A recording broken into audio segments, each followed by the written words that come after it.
Muito obrigado, Sr. Presidente. Cumprimentá-lo e cumprimentar também o Sr. General Nunes da Fonseca.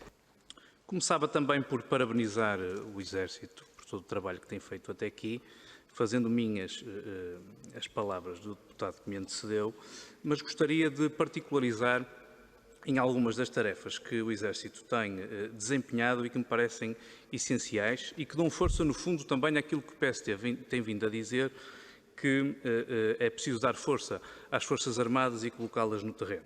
De outra forma, teríamos mais dificuldade, provavelmente, de fugir dos centros urbanos onde há maior número de infectados e ter a unidade de saúde militar que apoia o Hospital do Espírito Santo, como referiu o Sr. General, em Évora, a criação do Centro de Acolhimento em Beja, as 30 camas para a Proteção Civil em Serpa, a tenda de campanha no Centro de Saúde de Moura, o destacamento de Tavira, que também referiu, com as camas para a Câmara Municipal e para os bombeiros voluntários, as 30 camas para o Comando Distrital de Operações de Socorro em São Brás de Alportel, a tenda de campanha para o CEF, e particularizava nestas porque são zonas fora dos focos urbanos e que provavelmente seriam negligenciadas se não estando as Forças Armadas, não estando o Exército disponível para ser também um agente de proteção civil. Há algumas das questões que eu tinha que colocar nesta primeira fase, nomeadamente na questão da desinfecção das escolas, o deputado Zé Luís Carneiro já abordou e, portanto, para lá de tudo aquilo que os senhores têm feito, a minha questão fica-se por perceber se as missões que já têm desempenhado até aqui, seja de descontaminação, seja no laboratório, seja até no transporte de material, se há algumas que vai juntar nesta segunda fase de normalização. Em relação às Forças Nacionais destacadas, queria também fazer aqui um reconhecimento, porque se é sempre de louvar que nos representem no estrangeiro e ser um orgulho representar Portugal no estrangeiro, é sempre mais difícil quando os militares sabem que em Portugal se passa, aliás como em todo o mundo, se passam dificuldades e as suas famílias também enfrentam a crise. E, portanto, essa palavra de reconhecimento também é importante. Mas em relação às Forças Nacionais destacadas, uma questão muito rápida e telegráfica, porque quero dedicar-me à Lei de Programação Militar para perceber se os 2 militares, pelo que sabemos, infectados no Afeganistão, se já tiveram alta, se há mais casos deste género, no fundo, fazer aqui um ponto de situação como estão os nossos militares. Referiu que na República Centro-Africana receberam material, esse material vai chegar a outras geografias ou foi apenas para a República Centro-Africana? Numa tentativa de cumprir o tempo e como tivemos outras audições, há aqui uma outra questão que ficou por responder, até remetida pelo Sr. Almirante Silva Ribeiro para esta audição e que tem que ver com a Lei de Programação Militar. No relatório da sua execução em 2019, e passo a citar para enquadrar a minha pergunta para o Sr. General, diz o seguinte, o relatório: a execução da Lei de Programação Militar pelo Exército em 2019 refletiu sobretudo a morosidade dos processos aquisitivos, que teve um impacto significativo em alguns projetos e que os cortes nos fundos disponíveis e a disponibilização tardia das verbas foram outros fatores de influência na execução de alguns projetos do Exército. Portanto, eu gostaria de ouvir o Sr. General sobre esta situação, sobre as missões que se deixam de fazer pela falta de execução da Lei de Programação Militar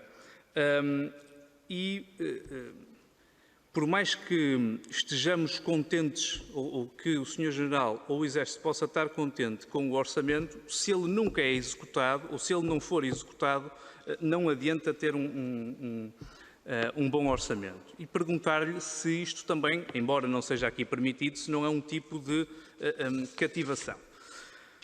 Para lá disto, e dentro ainda da Lei da Programação Militar, gostaria de abordar a questão da Unidade de Apoio Militar de Emergência. A sua taxa de execução é anémica, 6,16%, e gostaria de ouvir, Sr. General, sobre a sua sensibilidade, porque é que este valor é tão baixo, porque, repare, as questões sanitárias, se comprometerem a capacidade operacional do Exército, passam a ser também questões securitárias. Já termino, Sr. Presidente, se nestas alturas temos estas rubricas que não são cumpridas, ainda por cima tão próximo do início da época de incêndios, é preocupante que o Exército não tenha, por não execução de investimento, todos os meios à sua disponibilidade para poder enfrentar os desafios. Há aqui uma questão que deixo de fazer e muito obrigado, Sr. Deputado. Espero que alguém faça, que tenha a ver com o regimento de emergência. E que, na segunda volta, com certeza, poderá ser colocada, mas eu penso que já... Sr. Deputado, muito obrigado pelas suas questões e também serei telegráfico.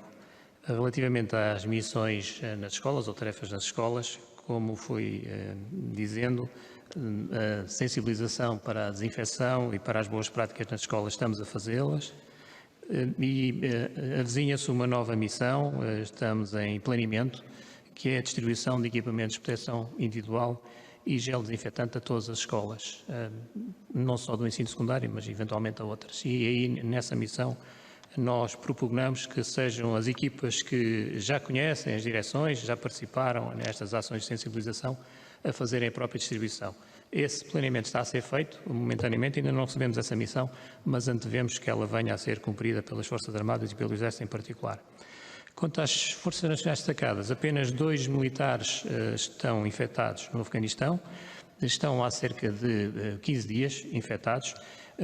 Colocou-se a possibilidade de eles serem evacuados, mas era uma possibilidade, era uma recomendação da força, do comandante da força no Afeganistão. De momento não foi necessário evacuar e parece que estão a evoluir muito bem. Terão alta muito brevemente, se um teste confirmado negativo, poderão continuar a missão.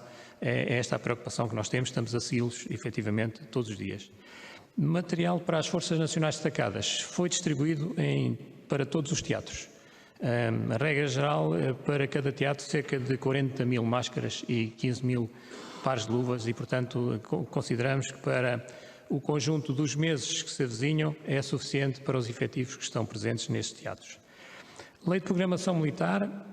O ano passado, a nossa taxa de execução de um total de 70 milhões de euros foi de 80%, ou seja, executámos cerca de 57 milhões de euros. E vimos com muita satisfação a chegada de equipamentos essenciais para o Exército. A substituição da arma ligeira, a famosa G3, as viaturas táticas ligeiras blindadas, já chegaram 50 e até ao final de 2020 finaliza-se o programa com a totalidade das 139 viaturas táticas ligeiras. Aliás, 25 destas viaturas táticas vão para a República Centro-Africana. Comando e controlo, sistemas de comando, sistemas de comunicações, etc. Tudo isso estava no lote do ano passado. Podemos dizer que face à taxa que tinha sido obtida em 2018 e a taxa que se obteve em 2019, o Exército está bastante confortável com esta elevação da taxa de 71% para 80%. Prioridade.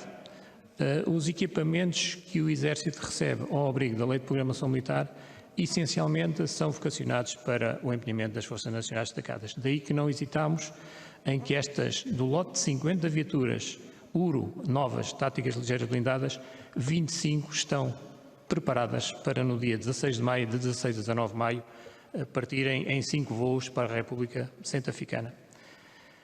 No que respeita à Unidade de Apoio Militar de Emergência, um esclarecimento, a Unidade de Apoio Militar de Emergência, no fundo, é uma congregação de capacidades. Para atuar, o Exército, no seu todo, se olhar para o apoio militar de emergência de per si, todas as unidades contribuem para este apoio militar de emergência. Portanto, pode ser ilusório ver uma taxa baixa, 6,16%, mas todas as capacidades que são contempladas na Lei de Programação Militar contribuem também para o apoio militar de emergência. Seja na área do reabastecimento, seja na área dos transportes, seja na área da vigilância, seja na área dos equipamentos de proteção, dos sistemas de comando e controle, tudo isto contribui designadamente para as ações de apoio militar de emergência que o ano passado foram bastantes e significativas, da ordem de 1 milhão de quilómetros percorridos e cerca de 4.800 ações nesta área. Muito obrigado, Sr. Deputado. Muito obrigado, Sr. Geral. Tem agora a palavra o Sr. Deputado João Vasconcelos, do Bloco de Esquerda. Faz favor, Sr. Deputado. Muito obrigado, Sr. Presidente, Senhoras e Senhores Deputados. Em nome do Grupo Parlamentar do Bloco de Esquerda, queria cumprimentar o Sr. General-Chefe de Estado-Maior do Exército e também não queria deixar de cumprimentar todos os militares, todos os homens e mulheres das Forças Armadas e muito em particular do Exército, que se encontram empenhados no combate à pandemia do novo coronavírus. Trata-se de uma missão muito meritória ao serviço das populações e que o país ficará reconhecido. O Exército, tal como outros ramos das Forças Armadas, está a cumprir uma das missões consagradas constitucionalmente, que é a colaboração em missões de proteção civil. O Bloco de Esquerda considera que as missões têm corrido com perfeita normalidade, exceto um pequeno incidente que houve no mês de março, que, no nosso entender, ainda não foi devidamente esclarecido. Houve informações contraditórias entre o Sr. Chefe de Estado-Maior-General das Forças Armadas e o Sr. Diretor Nacional da PSP. Se o Sr. General entender, neste momento, esclarecer devidamente essa situação, até que porque outros incidentes do mesmo género poderão acontecer, portanto, terá agora essa oportunidade. Sr. General, como se sabe, alguns militares das Forças Armadas, nomeadamente do Exército, também foram atingidos pelo Covid, como o Sr. General aqui referiu, foram 34 militares. A minha primeira pergunta que queria colocar é se isso impediu a realização de alguma missão que estava prevista. Como é do conhecimento público, o apoio das Forças Armadas